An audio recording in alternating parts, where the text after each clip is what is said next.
देखते हैं आज बाबा का मैसेज हमारे लिए क्या आया है।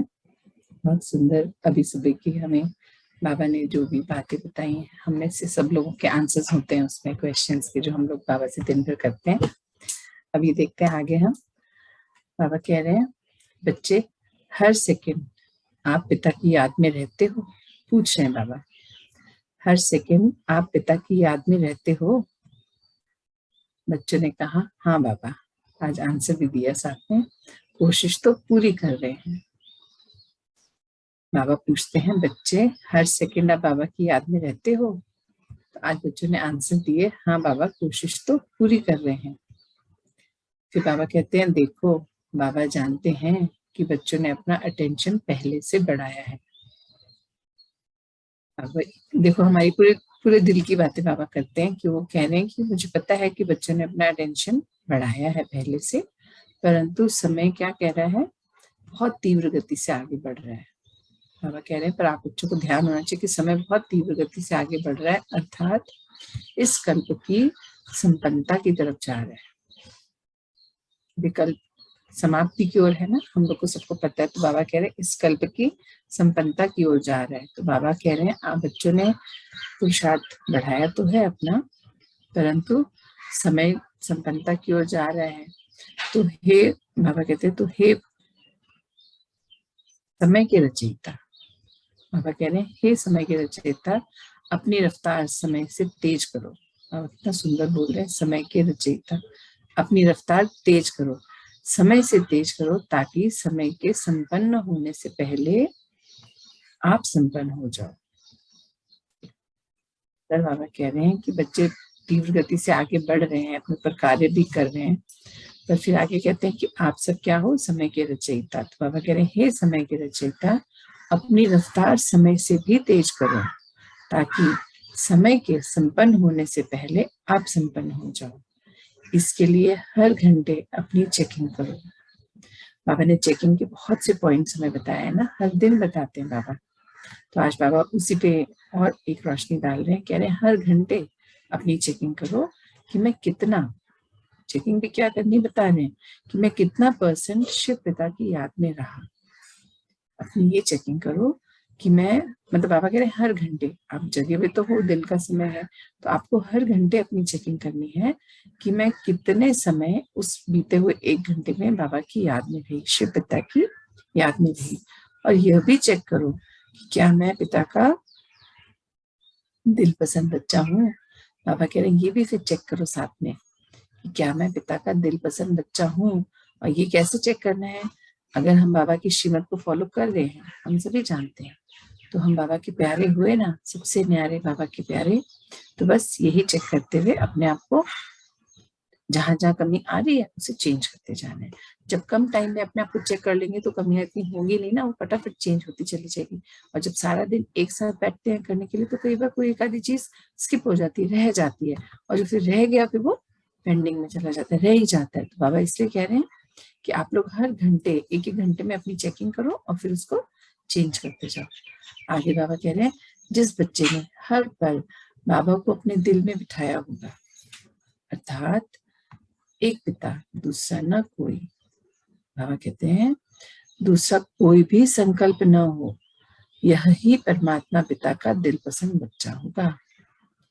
मैंने बता दिया दिल पसंद कैसे बनना है। बाबा कह रहे हैं कि जो बच्चे हर पल बाबा को अपने दिल में बसाए रखेंगे, बाबा को अपने संग रखेंगे, एक बाबा दूसरा न कोई, जिनकी ये धारणा होगी और कोई भी संकल्प नहीं होगा, वही बच्चा पिता का दिल पसंद बच्चा होगा। बाबा कहते हैं उसी बच्चे के पिता भी हर समय गीत गाएंगे, वाह मेरे बच्चे वाह।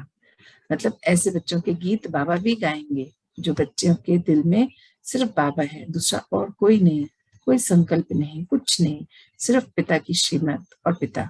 तो कह रहे हैं ऐसे बच्चों के लिए बाबा भी गीत गाएंगे कि वाह मेरे बच्चे वाह। जैसे हम बोलते हैं ना वाह वाह वाह वाह, तो ऐसे बाबा भी बोलेंगे वाह मेरे बच्चे वाह।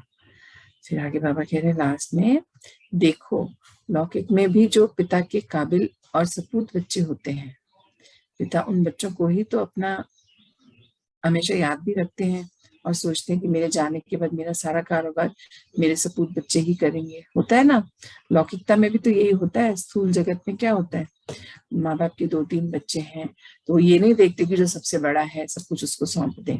अगर कोई बिजनेसमैन है या कुछ है तो वो क्या करते हैं, चेयरमैन की सीट पे किसको बिठाते हैं, रिस्पॉन्सिबल जो होता है।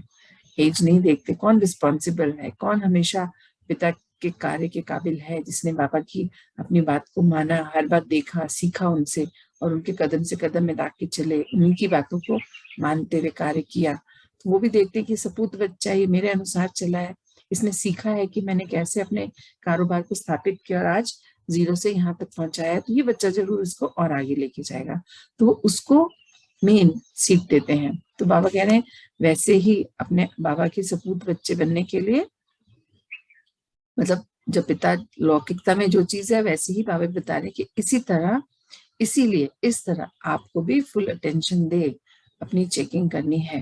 मतलब बाबा कह रहे हैं हम सब बाबा के बच्चे हैं, जो बाबा ने हमें सिखाया, समझाया, इतने दिनों में पढ़ाया, रिविजन कराया, फिर उसको फास्ट कोर्सेज कराए, बहुत सारी हमें ड्रिल्स दी, बाबा ने कितने सारे हमें तरीके बताए पक्का करने के। तो बाबा कह रहे हैं इसी तरह आप बच्चों को भी जो कुछ भी आपने बाबा से सीखा है फुल अटेंशन देना है अपनी तरफ, और क्या करना है कि मैं शिव पिता का आज्ञाकारी, ईमानदारी, फरमानबरदारी और वफादार बच्चा हूँ। मतलब ये चीज याद रखनी है और इस चीज को मानना है। याद रखने का मतलब बाबा कहते हैं आपको ये चीज धारण कर लेनी है। ये अब जो भी चीज धारण करो वो नेचुरली आपके अंदर से आना चाहिए। आपको उसके लिए अब एफर्ट्स नहीं डालने पड़ने चाहिए, मूंझना नहीं पड़ना चाहिए कि ओहो मुझे तो यहाँ पे ये करना था। नहीं, अब ये सब चीज बहुत नेचुरली आपके अंदर आ जानी चाहिए। आपको क्या मान के चलना है कि मैं शिव पिता का आज्ञाकारी, ईमानदारी, फरमानबरदार और वफादार बच्चा हूँ। ये सब कब आएंगे, ये सब बातें कब बोल पाएंगे? सिर्फ बोलने के लिए तो नहीं बोलना ना कि बाबा ने बोला तो इसलिए मैं हूँ। हमें करना है। बाबा जो भी हमें बोलते हैं, वरदान देते हैं, या जो भी हमारे लिए जो सुंदर सुंदर से शब्द लेके आते हैं कि आप ये बच्चे हो मेरे लिए, तो हमें वैसा बनना है। बाबा को पता है कि ये बच्चे बन सकते हैं, ये हैं, बस जागृति बाबा करवाते हैं। तो अब हमें अपने आप को बाबा के काबिल और सबूत बच्चा बन, बाबा के सपूत बच्चा बन के दिखाना ना, कि जैसे हम अगर बाबा जैसा चाहते हैं हम वैसा बन जाएंगे तभी तो हमें राजाई मिलेगी। ऐसे ही तो राजा नहीं बन सकते ना, इतनी बड़ी प्रजा संभालनी है। पहले अपने ऊपर तो राज्य स्थापित कर ले, कर्मेंद्रियों पर, मन बुद्धि संस्कार पर और अपनी सारी इच्छाओं पर। बाबा कहते हैं ना इच्छा मत अविद्या, बिल्कुल भी कोई इच्छा ही नहीं रखनी है, किसी भी प्रकार की अननेसेसरी इच्छा नहीं रखनी कि जिसके बगैर चल सकता है। उन चीजों को आप त्यागना है, क्योंकि ये त्याग और तपस्या का समय है। तो बाबा कह रहे हैं हर सेकंड पिता की याद में रहते हो, पूछा हमसे और हाँ भी बोला, क्योंकि बच्चे तो रहते हैं, हम लोग तो रहते हैं। तो बाबा यही कह रहे हैं कि आप लोगों ने अटेंशन अपना बढ़ा लिया है, तो अब बस इतना ध्यान रखना है कि समय संपन्नता की ओर है, मतलब समय नजदीक है, खत्म होने वाला है। तो समय समाप्त हो, संपन्न हो, उससे पहले आप बच्चे संपन्न बन जाएं। आज का ये बहुत इंपॉर्टेंट मैसेज है कि समय की संपन्नता से पहले आप सभी संपन्न बन जाएं। तो ये आज बाबा का मैसेज था। ओम शांति।